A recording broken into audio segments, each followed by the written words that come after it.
solve. There is quite a lot of people working here in CIMNE, but in particular I would like to acknowledge our collaboration with the Chair of Static, and in particular with Dr. Buchner and the Chair of Static, since many of this has been a common work and the work of people that were visiting here at CIMNE. Our goal is that we want to go for large and complex models, and we want to deal with dirty geometries. So what we will need is sort of a hammer, not a chisel, okay? That's something I would like. So we go low order, okay? And we want to find something that is robust and it can work in a setting that is less well defined, let's say. So for example, this is a view of Barcelona, and that's a triangulated model, and the buildings are kind of floating, or they intersect at some arbitrary point the Earth. So the model is not well defined, because in particular you get these sort of things, where if you just take a look at this building, you'll see that we are just a number of triangles intersecting arbitrarily one to the other. What happens is that you will have gaps and you will have overlaps in your mesh, and that's something that you need to deal with. So how do we do that? Well, I'd like to say that we need to distinguish two cases. Of course, if you have a very well-defined internal volume, that is the kind of scenario that we've been seeing many times over the last 2 days, then what we do is that we identify the cut surfaces by using a level set method, and we use a continuous distance, which I guess is what most people are doing here. Which means that, for example, if you want to represent a cube, then the standard way is that you get this distance function, and then the zero of that distance function is what you model. And then what you do is that you identify what is inside and what is outside of the CFD mesh. This tells you what are the cut elements, and so on and so forth. I will not spend time with this, but we tend to do this by using a ray tracing approach that is maybe not the simplest one, but has advantages in the case in which the geometry is not well defined. Now, the idea is that a box, something that is far enough for your object, is outside, so every time you cross your skin, you go from outside to inside, and then you can detect how are the things. Of course, there are details, but I will not speak much about this. Now, if this is the scenario, then we are using the technique that was proposed by Professor Codina and Dr. Vaitzes. So essentially what we are saying is, if the volume is very well defined, we consider that the interpolation is still valid between the inside and outside, and we kind of impose that, the elsewhere or at the interface is done. They have a technique which is published about doing that. And then what we do is that if we have an element completely on the outside, we essentially just switch it off, so that in this case node B will be active, will be involved in the calculation, but this node is completely out. Okay? This is standard. And what we did that is a bit of a step up from this is that we need to acknowledge that the resolution we can have close to the boundary is not sufficient in many cases, particularly if your resolution is good enough. And what we wanted to do is to include some sort of wall law, and then we took some work that is being proposed by the group of Professor Dahl, in particular I think it's called Winter, the PhD student, but essentially that's a general, that's an expression of this type in which you can write to model either the slip limit or the stick limit by depending on the value of the parameter epsilon. And we impose this condition, which we consider as a sort of simple wall law on the boundary by employing its approximation. We are going to see later what this means. Okay, I just have 2 examples because this has advantages but also troubles for us.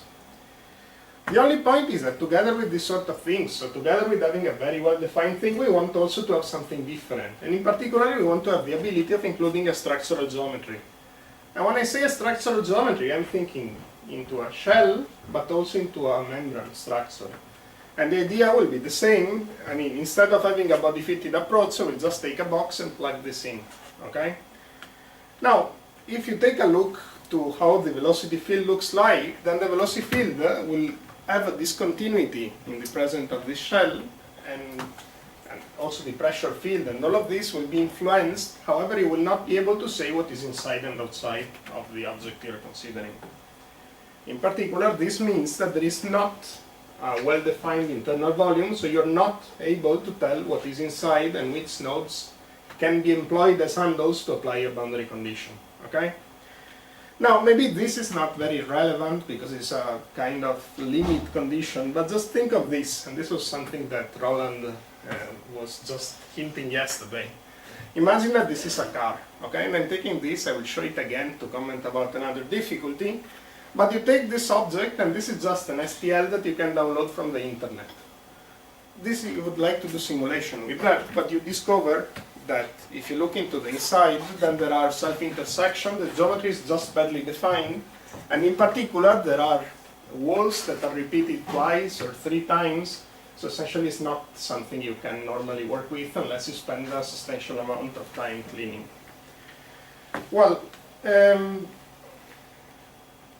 the point is that if you have this sort of scenario, you cannot use a standard distance function because there is no inside and outside, that's just not defined. In particular, just think that you have 2 lines, the sails if you like, each oriented in a certain way, but if I ask you if point A is inside and outside, or outside of it, you have no answer.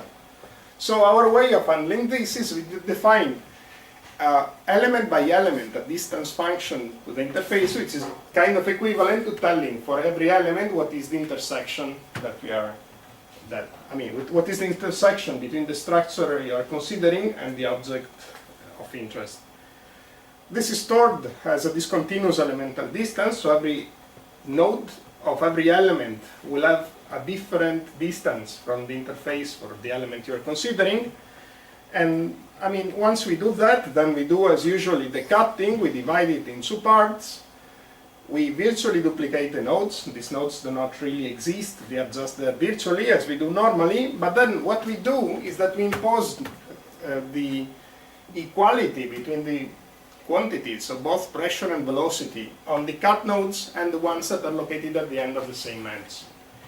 This is one way, it can be explained in different ways, but essentially it corresponds to employing a modified set of shape function which were proposed a few years back by Ausas and Professor Idelson, and that allow to do exactly what I'm saying, essentially say that the new node that you're adding has values that are identical to the ones that are located on the boundaries.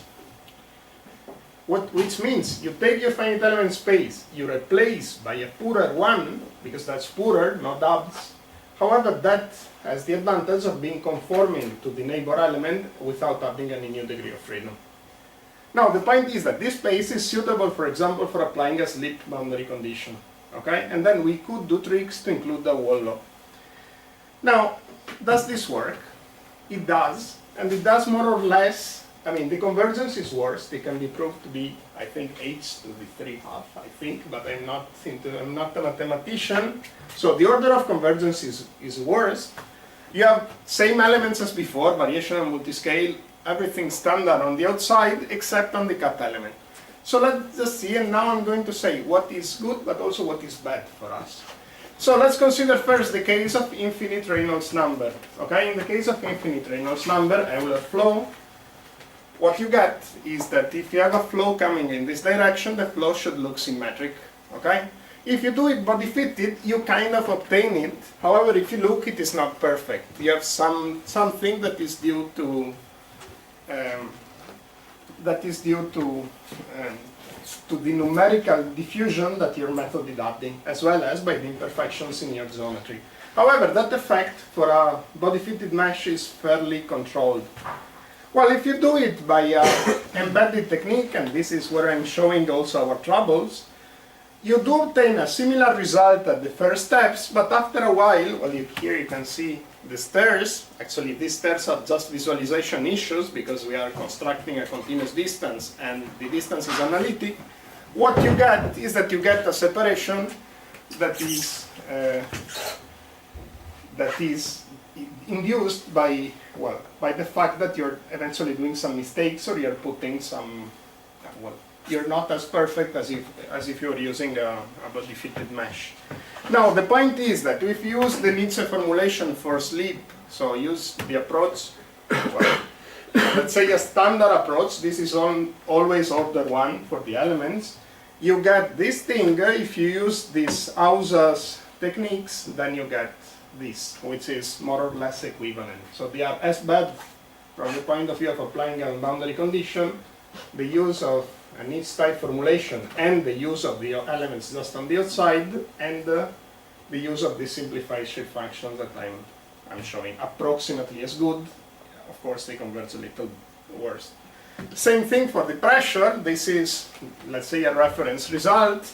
You should have the same, I mean, D'Alembert paradox tells you that that has to be symmetric, so you have 2 stagnation points.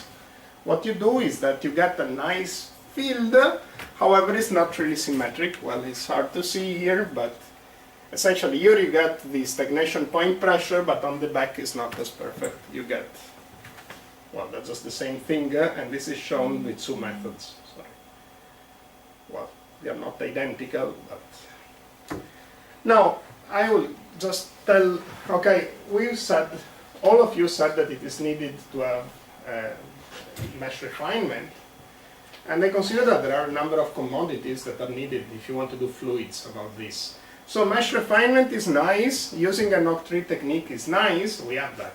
Okay, in particular, this is also incorporated within Git. You can take an STL, you can plug inside, you can ask it to refine, okay? And you will get something that respects the shape that you put into. That's a Lamborghini, just whatever. But it will refine so to be able to capture the shape you like. But if you want to do calculation, this is not good enough, because even though you can represent well the geometry, the mesh you have is not sufficient, or it doesn't have the possibility of reproducing the